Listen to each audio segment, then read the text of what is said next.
আমরা যারা তরুণ ছাত্র সমাজ আছে, যারা বৈষম্য বিরোধী আন্দোলনের সাথে যুক্ত ছিলাম, যারা আমরা হচ্ছে স্বৈরাচার পতন করে দেশকে স্বাধীন করেছি, তারপর থেকে এটা আমাদের সবার মাঝে প্রকাশ পেয়েছে যে আমরা দেশকে অনেক বেশি ভালোবাসি। আমাদের শিশু খাদ্যটার বেশি ঘাটতি রয়েছে। আর আমাদের হচ্ছে বন্যা কবলিত যে সমস্ত জায়গাগুলোতে রয়েছে সেইগুলোতে হচ্ছে লাইফ জ্যাকেটের সংকট রয়েছে। কারণ আমরা যদি বেঁচে থাকতে পারি, আমরা 2 দিন না খেয়ে থাকতে পারবো, বাট আমরা যদি মরে যাই সেক্ষেত্রে কিন্তু আমাদের কিন্তু এই সমস্ত ত্রাণ কাজে আসবে না। সবাই দেখতে পাচ্ছেন যে আমরা দেশটাকে কত বেশি ভালোবাসি, আমরা সবাই মিলে যেহেতু একসাথে কাজ করছি, তো আপনারা দেখতেই পাচ্ছেন যে যতটুকু আশা করেছি ততটুকু আমরা করতে পারছি কিনা। দুর্যোগ বাংলাদেশে একটি রেগুলার বিষয় এবং এর আগেও আমরা দুর্যোগ দেখেছি, কিন্তু মানুষের ভিতরে মানুষের প্রতি এতটা ভালোবাসা হয়তো আগে আমরা দেখিনি। আপনার জায়গা থেকে এটা আপনার কাছে কেমন লাগছে? আমার কাছে এটা খুবই ভালো লাগার একটা বিষয়, কজ দেশের প্রতি সবারই একটা ভালোবাসা আছে। হ্যাঁ, মানে আমরা যারা তরুণ ছাত্র সমাজ আছে, যারা বৈষম্য বিরোধী আন্দোলনের সাথে যুক্ত ছিলাম, যারা আমরা হচ্ছে স্বৈরাচার পতন করে দেশকে স্বাধীন করেছি, তারপর থেকে এটা আমাদের সবার মাঝে প্রকাশ পেয়েছে যে আমরা দেশকে অনেক বেশি ভালোবাসি। তখন থেকেই কিন্তু আমাদের এই প্রকাশটা পেয়েছে যে আমরা দেশকে অনেক বেশি ভালোবাসি। তো এখন সবাই একতাবদ্ধ হয়ে সবাই সবার জায়গা থেকে নিজ নিজ অবস্থান থেকে এসে আমরা একসাথে একত্রতা প্রকাশ করে আমরা আমাদের এই দেশের প্রতি যে ভালোবাসা বা দুর্যোগ যে মোকাবেলা করার যে একসাথে আমরা কাজ করার যে প্রত্যয়টা, সেটা একসাথে করতে পারছি আর কি। যেমনটা আমরা দেখছিলাম এখন পর্যন্ত যে পরিমাণে মানুষের আগ্রহ, মানুষ এর আগে এতটা আগ্রহ দেখায়নি।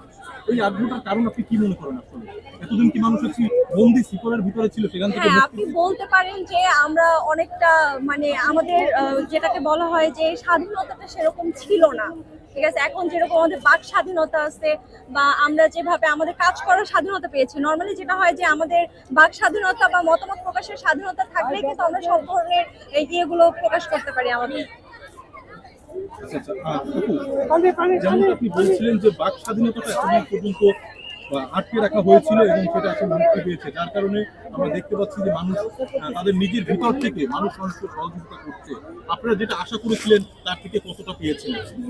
আমরা যেটা আশা করেছিলাম যে তার থেকে আপনারা সবাই দেখতে পাচ্ছেন যে আমরা দেশটাকে কত বেশি ভালোবাসি, আমরা সবাই মিলে যেহেতু একসাথে কাজ করছি, তো আপনারা দেখতেই পাচ্ছেন যে যতটুকু আশা করেছি ততটুকু আমরা করতে পারছি কিনা।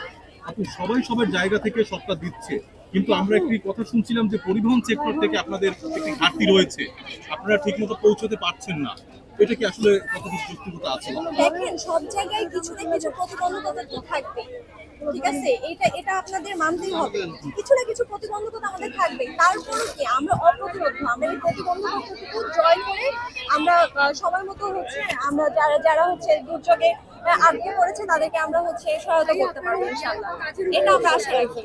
আচ্ছা, আপনাদের এখন কি আমি যদি জানতে চাই আপনাদের এখন কোন জিনিসগুলো ঘাটতি রয়েছে, মানে ওই জিনিসগুলো হলে আপনারা খুব দ্রুত মানুষের কাছে পৌঁছতে পারেন? আচ্ছা, এটা আমি একটু বলি। সেটা হচ্ছে যে আপু হচ্ছে আজকে আসছে, আরো গতকালকে আসছিল, কিন্তু ওইভাবে অতটা জানে না। তো আমি হচ্ছে লাস্ট 3 দিন যাবত এই কাজের সাথে সম্পৃক্ত আছি। তো আমি যতদূর জেনেছি এখানে আপনাদের শিশু খাদ্যটার বেশি ঘাটতি রয়েছে। আর আমাদের হচ্ছে বন্যা কবলিত যে সমস্ত জায়গাগুলোতে রয়েছে সেইগুলোতে হচ্ছে লাইফ জ্যাকেটের সংকট রয়েছে। কারণ আমরা যদি বেঁচে থাকতে পারি, আমরা 2 দিন না খেয়ে থাকতে পারবো, বাট আমরা যদি মরে যাই সেক্ষেত্রে কিন্তু আমাদের কিন্তু এই সমস্ত ত্রাণ কাজে আসবে না। তো আমি এখানে বিগত 3 দিন যাবত আছি। তো আমি যেটা দেখেছি, শিশু খাদ্য বা বেবি ফুডের সংকট রয়েছে, পাশাপাশি লাইফ জ্যাকেটের সংকটটা রয়েছে। তো আমি এই মেসেজটা আমাদের দেশবাসীকে দিতে চাই, যারা আমাদের এখানে ত্রাণ বৈষম্য বিরোধী ছাত্র আন্দোলনের ব্যানারে যে গণত্রাণ কর্মসূচি হচ্ছে সেখানে সবাই কন্ট্রিবিউট করেন, ইভেন বেবি ফুড আর লাইফ জ্যাকেটটা আপনারা বেশি দেওয়ার চেষ্টা করেন। আর আরেকটা বিষয় বলতে চাই, সেটা হচ্ছে যে আমাদের ওষুধ সামগ্রীর যথেষ্ট ঘাটতি রয়েছে। এটাও হচ্ছে বিশুদ্ধ পানি ও তারপর হচ্ছে ওষুধ সামগ্রী, এটা যদি সবাই এগিয়ে আসে, ঔষধ এবং বিশুদ্ধ পানি, তো আমরা মনে করি যে আমরা এই প্রতিবন্ধকতাগুলো হচ্ছে জয় করতে পারি।